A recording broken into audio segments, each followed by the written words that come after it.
at the back end of 2017, remember when I said to you I found that quote from A Course in Miracles, you believe the insanity because you created it, but you do not believe in love because you did not. That grounded me so much that I remember sitting in my studio for about 2 days trying to work out what that meant to me.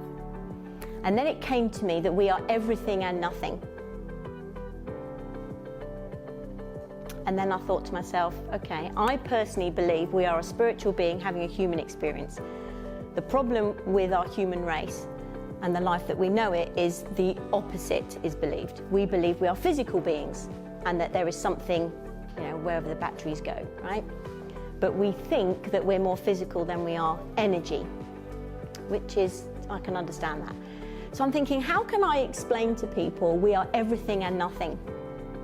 And then, forgive me, but this is the analogy I came up with, and then we'll move past this. But who has ever been in the room with somebody who's passed away?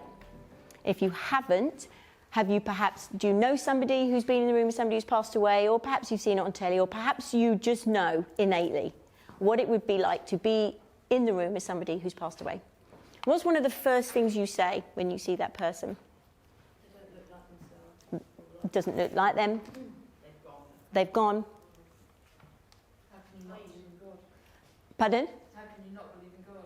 Yeah, nice one. I usually say, God bless, rest in peace, did well.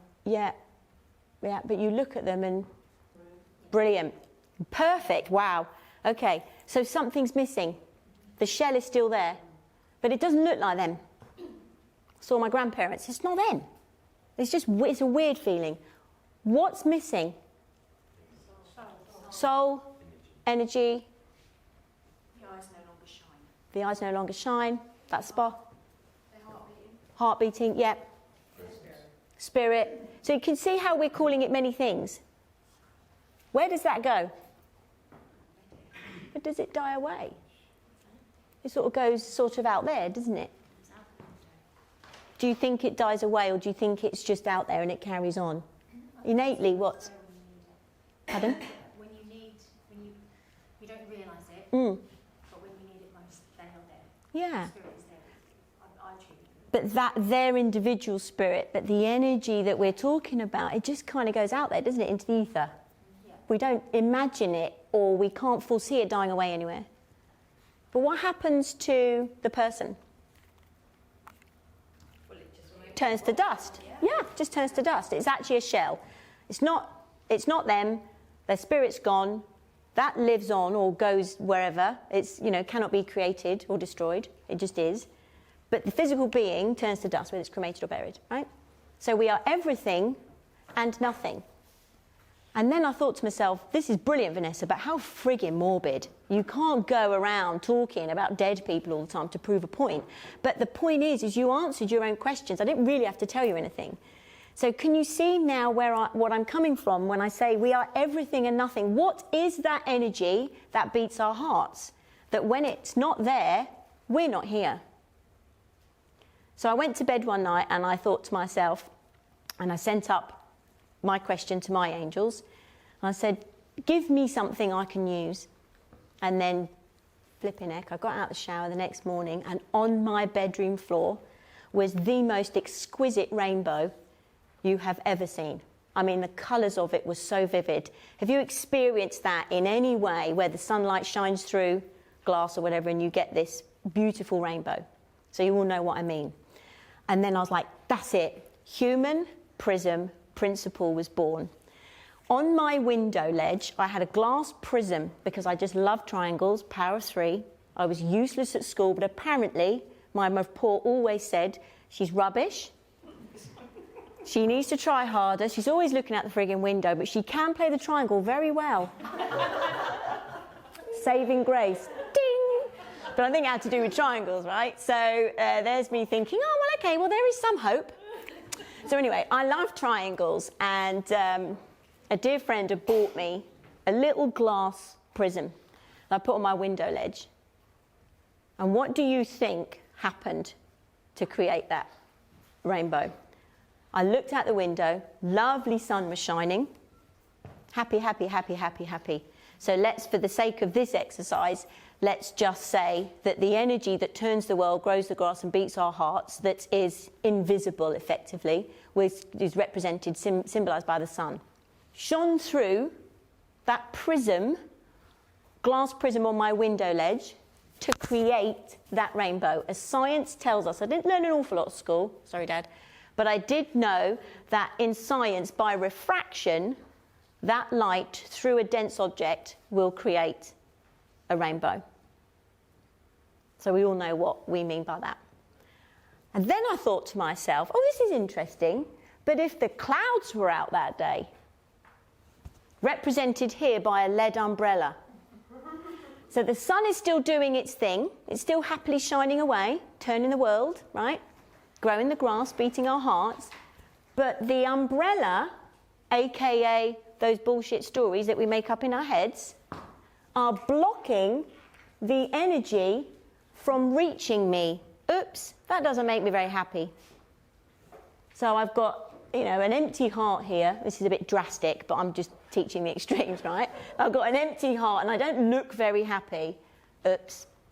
So my energy, the rainbow, because I did put some dotted coloured lines in here, because otherwise if it was all black, it would just be like, the Grim Reaper's ready. But so how many of us can relate to this? We're still here.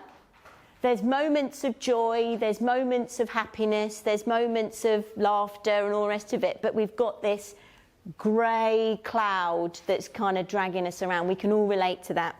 However, I'm sure we can all relate to this as well.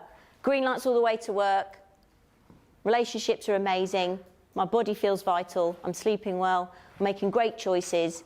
However fleeting this might happen, we also experience this. So this is one of the things, and this is the premise to all the work that I do with the naked philosophy. When we can be that glass prism, naked, just as we are, without these stories that we make up, we will experience this. And this is our inspiration. So the energy, the power of love that turns the world, grows the grass and beats our hearts is our inspiration. We just have to let it in. Simply. Love has already chosen us. It's just waiting for me to say, yes, I'll let you in.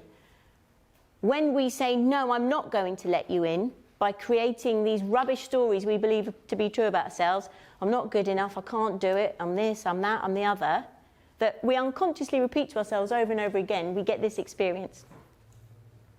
Ta-da! So, the Human Prism Principle is a demonstration of we are everything and nothing all at the same time.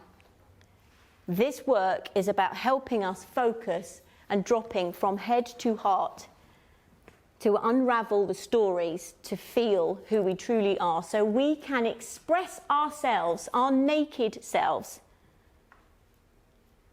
and who we truly are. What you do here is up to you, whether you sing, whether you build websites, whether you teach, whether you manage people's finances, clean people's ovens, write beautiful literature. Do you see what I'm saying? There's many things you can do in life. That's your choice. But if you want to know why you're here, you have to allow the energy, the power of love that turns the world, grows the grass and beats our hearts, that is inside of you, flow through you. Allow the energy to come to and through. And this feels, what? Excitable, loving, joyful, warm, happy. Right? We all know what this feels like. We also know what this feels like. Tired, sad, guilty, shameful, grumpy, angry. Yeah? And this is the choice that I would like to make. Doesn't mean to say my life is rosy all the time.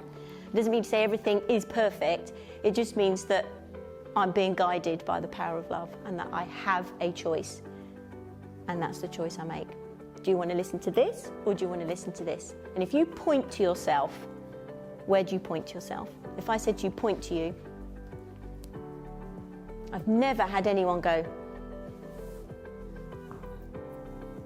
it's always here, because this is who we truly are. We just forget it.